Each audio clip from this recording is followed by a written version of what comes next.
Well, good morning, everybody. It is 6:20 a.m. and I've been waiting to say today's date. This is 2/5/25 02/05 2025. Is that not a date to be reckoned with? 2/5/25. Stephen says that that's my autism, that's an autistic characteristic I have, to be fascinated with dates. So I guess AJ is not the only one with autism. It's 2/5/25 at almost 6:25 in the morning. And we're going to be uploading this directly without any editing, just directly from the phone. No fancy editing in this video because Stephen wants to get it out directly to you first thing this morning. So this is going to be a very raw, unedited video, but sometimes those are the ones that do well for us. So Stephen, good morning on this at 6:25 on 2/25/25. Stephen, good morning. Good morning. Rithy's full of energy and I'm not awake yet. So I'm looking at our huge clock, tiny hands, huge clock. Show them the huge clock with the tiny hands. Oh yes, this is a clock that Stephen had to fix the hands on. The big hands broke, so we had this big, huge mammoth clock on our wall that did have big, huge mammoth hands on it, but it wasn't doing any good because it wasn't working. So I took a motor off of another one, and well, the hands wouldn't go on it. So anyway, now we got tiny hands, huge. It's the funniest looking thing to have this big, huge mammoth clock, and then, like I said, Stephen just said that it just was malfunctioning no matter what we did.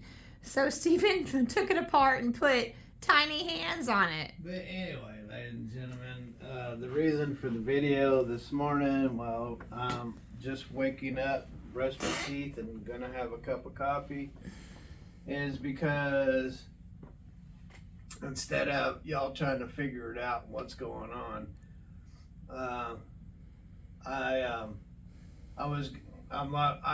going in a different direction, and that direction is Jones Motor Company Incorporated. They've been around since 18 something,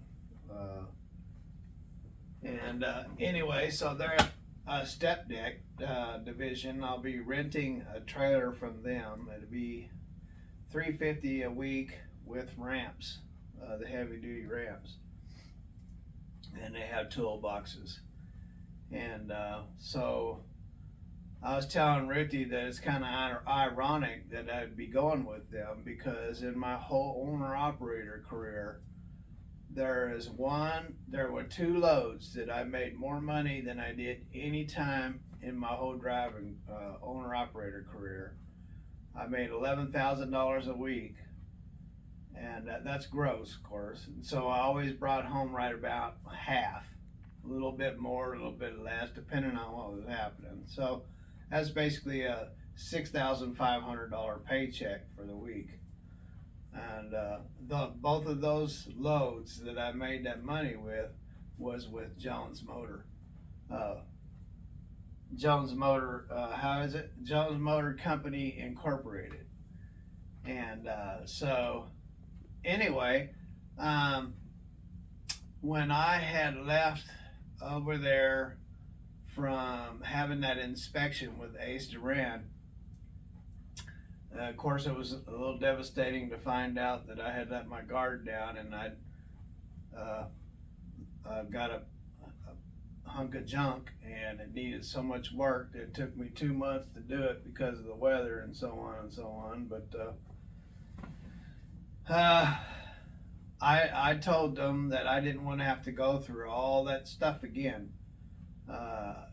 There's like 4 hours of sitting going through on the computer, going through safety, this and that, and then there's a whole 8-hour day of going through safety orientation, and a few things under apps, and the inspection, and you doing another urinalysis, just to having to do everything all over again. I told him I didn't want to have to do that again, because that was like the third time. and I just didn't want to do it again. And well, we're buttoning up everything, and they said basically I had to go through everything again. And I told them, I said, didn't want to do that. I've already been, basically, I've fulfilled everything except for the truck being inspected, passing inspection. And so, but I did because I have to pay $425 for 3 days of insurance to drive anywhere, to get these inspections or whatever, because I don't drive around with no insurance.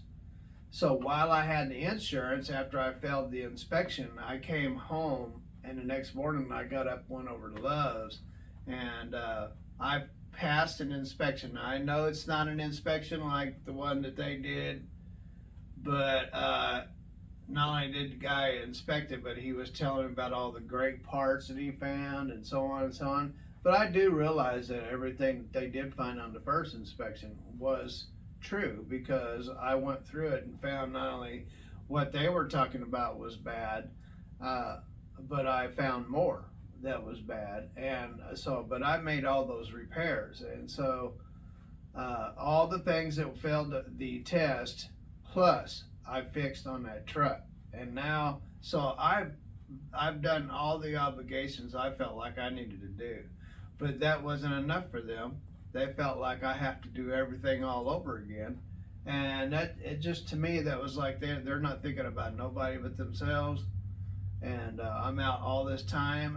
There's $15,000 that I spent, between living expenses and all the parts and stuff.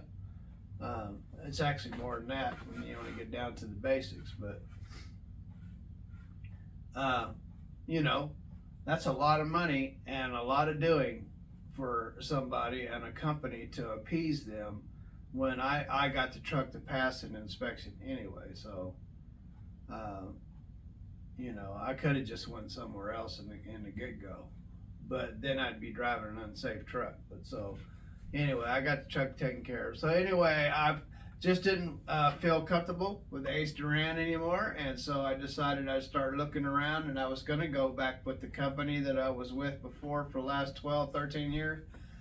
And she gave me a phone number, and it happens to be with Bridgeway, and Bridgeway is connected to like 10 different companies, and they were asking me what I wanted, and I told them, I says, well, I've been doing Stepdeck for the last, not the whole 20 years as an owner-operator, but pretty much. You mean flatbed? Isn't that what I said? No, you said Stepdeck. Oh, but anyway, okay, flatbed, but then I wanted to be going to Stepdeck. And now I pulled Stepdeck before, but I didn't have the ramps, and because I didn't have the ramps, it was kind of crippling. You really need to have those ramps if you got a Stepdeck. And so, anyway, so I want to go Stepdeck. So the way I see it, being 62, you're right around 10 years left in your driving career.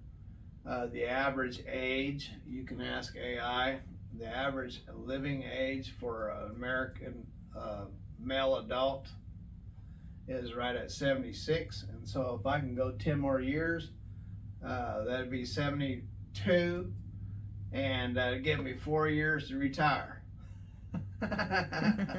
before I die, if I make it that far. But anyway, so I'm going to be going on with Ruthie's kind of looking around, I don't know, I must have lost her somewhere. But anyway, ladies and gentlemen, I'll be going over to Jones Motor Company Incorporated and pulling Stepdeck. And so we went and got the plates yesterday for the truck.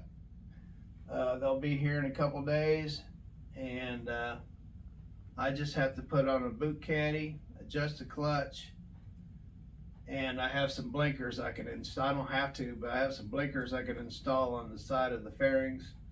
The holes cut out, somebody took them off and didn't put them back on, so I have a set. We'll put those on there, and I believe it's ready to go. So anyway, That's my morning here Wednesday morning on whatever it is. 2/5/25. Yeah. I just love saying that. My brother, I have a cousin, sorry. I have a cousin that was born on 07/05/75. His birthday is July 5th, 1975. He's going to be 50 this year, 7/5/75. And so this is 2/5/25. Anyway, good morning to you folks and have a great day. God bless. I'm Big Belly. And I'm Bumbles. And together we are Big Belly. Say it with me. Bumbles. Bumbles. God bless and later. Bye.